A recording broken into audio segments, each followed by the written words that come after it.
చంద్రబాబు నాయుడు ఎప్పుడూ కూడా ప్రజల్లో హ్యాపీగా ఆనందంగా ఉంటే ఆయనకి నచ్చదు. ప్రజలు బాధపడతా ఉంటే ఆయనకి ఆనందంగా ఉంటుంది. అంటే అదొక రకమైన శాడిస్ట్.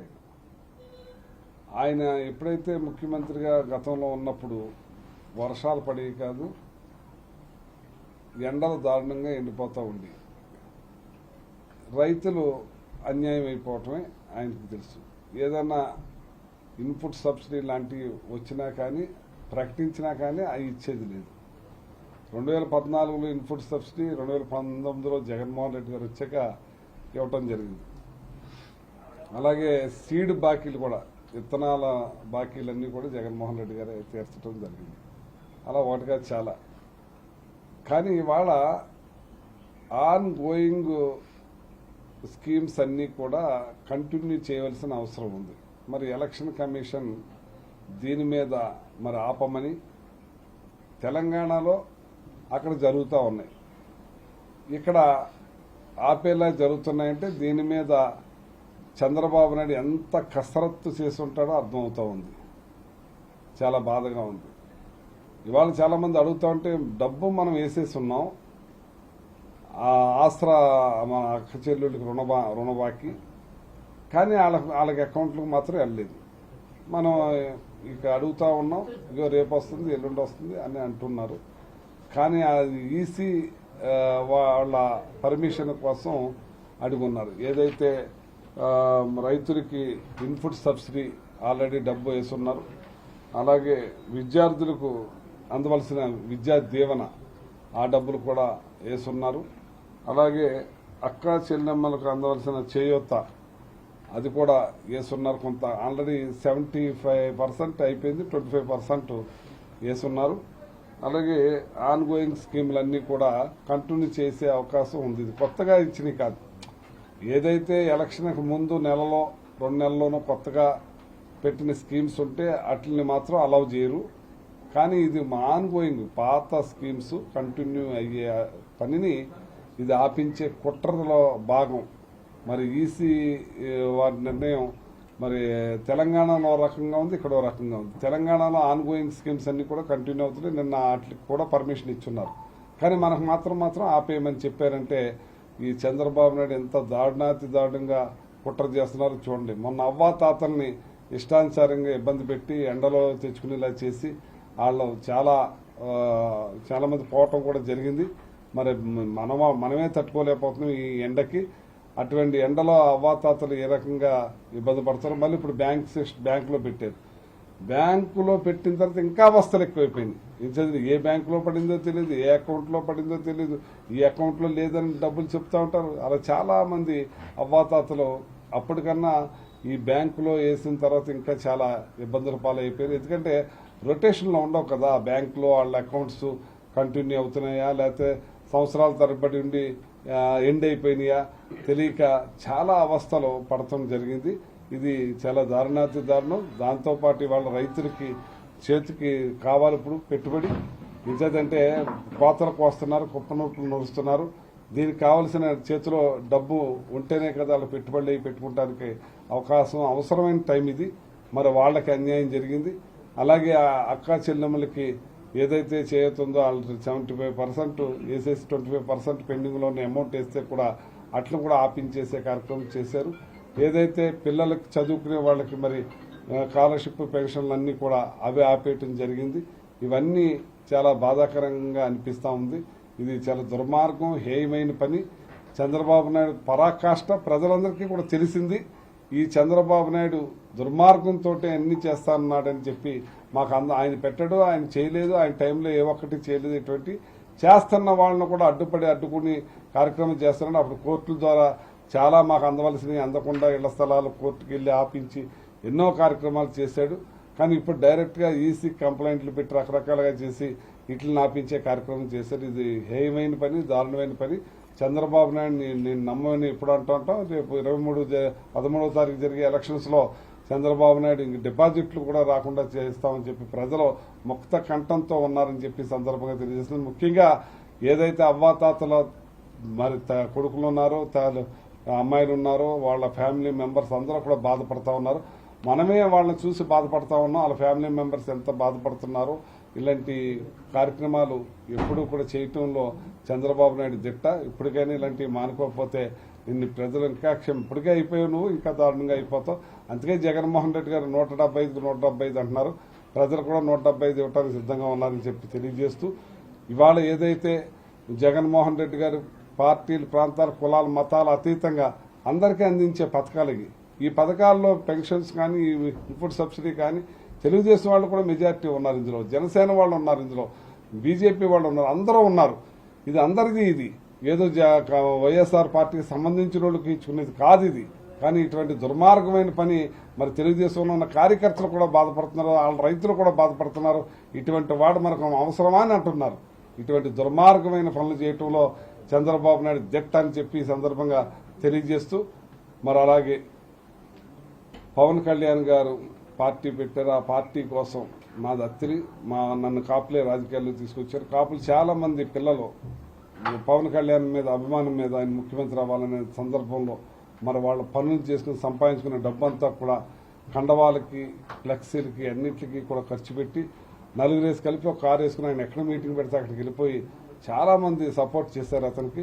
అటువంటిది ఒక కాల్ ఆఫ్ ది సడన్ మరి ఆయన జైల్లో పెట్టారని చెప్పి వెళ్ళిపోయి మద్దతు ప్రకటించేసి మేము కలిసి పోటీ చేస్తామని చెప్పడం జరిగింది. సరే మంచిది చెప్పారు.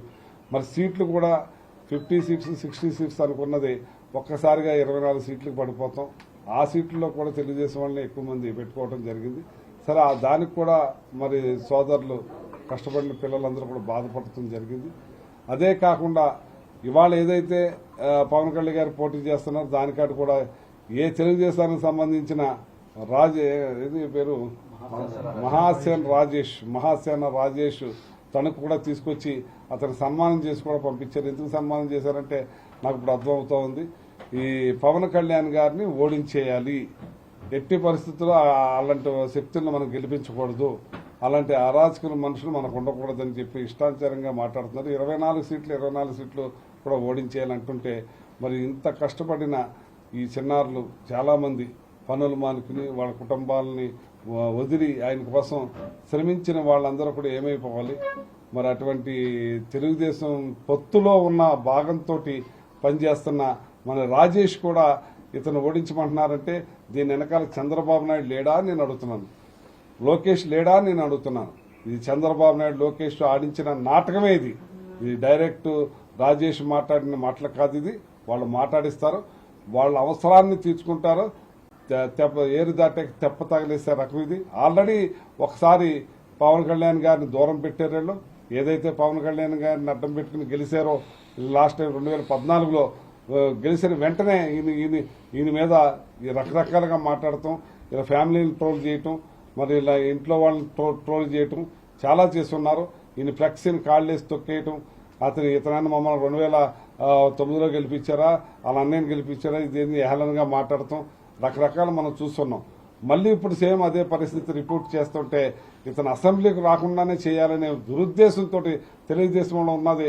ఇది తేట తెల్లువైంది, బయట పడింది.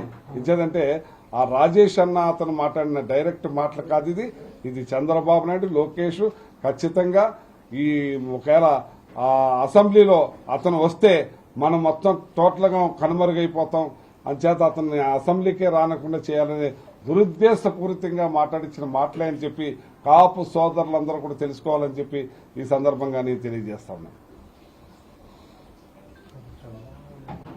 చంద్రబాబు నాయుడు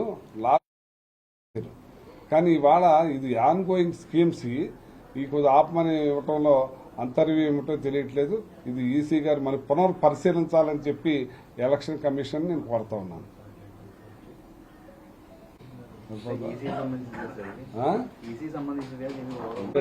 ఒక ల్యాండ్ టైటిలింగ్ యాక్ట్ మీద మాట్లాడతాను బాబు.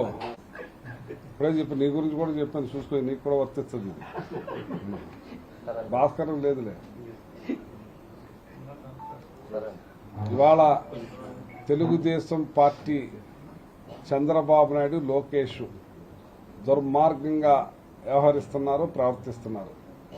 ఇవాళ ఏదైతే ల్యాండ్ టైటిలింగ్ యాక్ట్ అన్నది వాళ్ళ టైంలో తీసుకొచ్చిందే, వాళ్లే దాన్ని పొగిడి పయ్యావుల కేసు దీని మీద అసెంబ్లీలో అనార్గళంగా మాట్లాడి ఇది గొప్ప పథకం, ఇది ఇటువంటిది ఇంప్లిమెంట్ చేయాలి, ప్రజలకు మేలు జరుగుద్ది, మంచి జరుగుద్ది అని చెప్పి అతను ఎంతో ప్రిపేర్ అయ్యి చాలా చక్కగా దాని మీద మాట్లాడటం, ప్రజెంటేషన్ చేయటం, వివరించటం జరిగింది.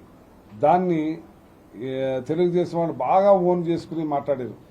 తర్వాత మేము అధికారంలోకి వచ్చాం, అసలు దాని గురించే మాట్లాడలేదు, దాని గురించి మేము పట్టించుకోలేదు. మేము చేయని దానికి, మేము దాన్ని ఏమి ఇంప్లిమెంట్ చేయని దానికి మేము ఏం చేసినా ఇంప్లిమెంట్ మాత్రం చేయలేదు. ఇంప్లిమెంట్ చేయనప్పుడు దాని మీద మేము ఏదో ఇంప్లిమెంట్ జరిగిపోయినట్టు, ఆల్రెడీ రిజిస్ట్రేషన్ జరుగుతున్నట్టు, ఆల్రెడీ కొన్ని ఆస్తులు అక్కడ రిజిస్టర్ ఆఫీసులో పెట్టుకుని వీళ్ళకి జిరాక్స్ ఇచ్చినట్టుగా మరి వక్ర భాషతోటి దుర్మార్గంగా మాట్లాడుతున్నారు. ఇది చాలా తీవ్రమైన పరిణామాలు, కేసులు ఆల్రెడీ ఎదుర్కొంటున్నారు. అయినా సిగ్గు శరం కూడా లేదు. ఎందుకంటే వీళ్ళకి 3 సార్లు ముఖ్యమంత్రి చేసిన చంద్రబాబు నాయుడుకి ఒక మార్క్ అంటూ లేదు. నేను ఈ 5 సంవత్సరాల్లో ఇది చేశాను, ప్రజలకు ఇది మేలు జరిగింది, ఈ 5 సంవత్సరాల్లో ఇది చేశాను, ఈ ప్రజలకు మేలు జరిగింది, లేదా ఈ 5 సంవత్సరాలు ఇది చేశాను అని చెప్పుకుంటానికి ఒక్క పథకం కూడా అతనికి లేదు. అందుకే ఇవాళ జగన్మోహన్ రెడ్డి గారు 5 సంవత్సరాల్లో అసలు భారతదేశానికి ఒక దశ దిశ నిర్దేశం చూపించాడు.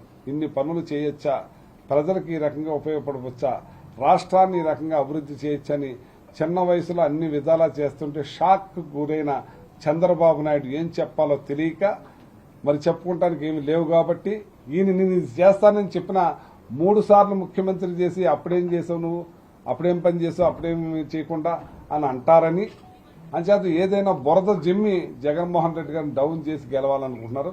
అది నీ వల్ల కాదు. ఎందుకంటే జగన్మోహన్ రెడ్డి గారు అనే వ్యక్తి ఒక శక్తి.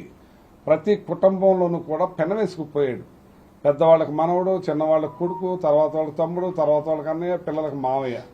ఈ రకంగా పెనవేసుకుపోయిన ముఖ్యమంత్రి భారతదేశంలో ఒకే ఒక్కడు. నువ్వు ఎన్ని బురదలేసినా, ఎన్ని చేసినా, ఎన్ని జిమిక్తులు చేసినా నమ్మే పరిస్థితులు లేరు. కాబట్టి ఈ land titling and titling act అన్న దాన్ని పెద్ద ఎత్తున దుర్మార్గంగా తీసుకుని దీన్ని ప్రజల్లో బూచ్ కింద చూపించి నువ్వు ఓట్లు మలుచుకోవాలనుకుంటే ఇంకా నిన్ను నమ్మం బాబు అంటున్నారని చెప్పి సందర్భంగా తెలియజేస్తున్నాను.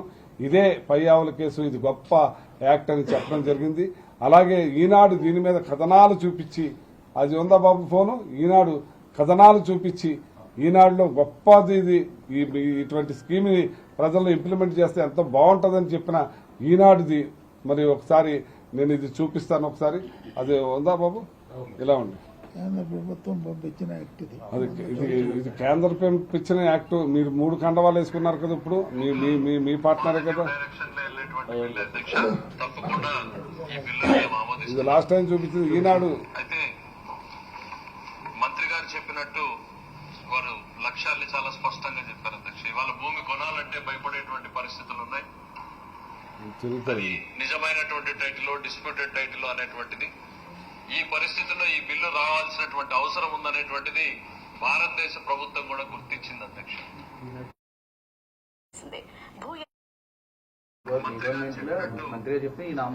లక్ష్యాల్ని చాలా స్పష్టంగా చెప్పారు అధ్యక్ష. ఇవాళ భూమి కొనాలంటే భయపడేటువంటి పరిస్థితులు ఉన్నాయి.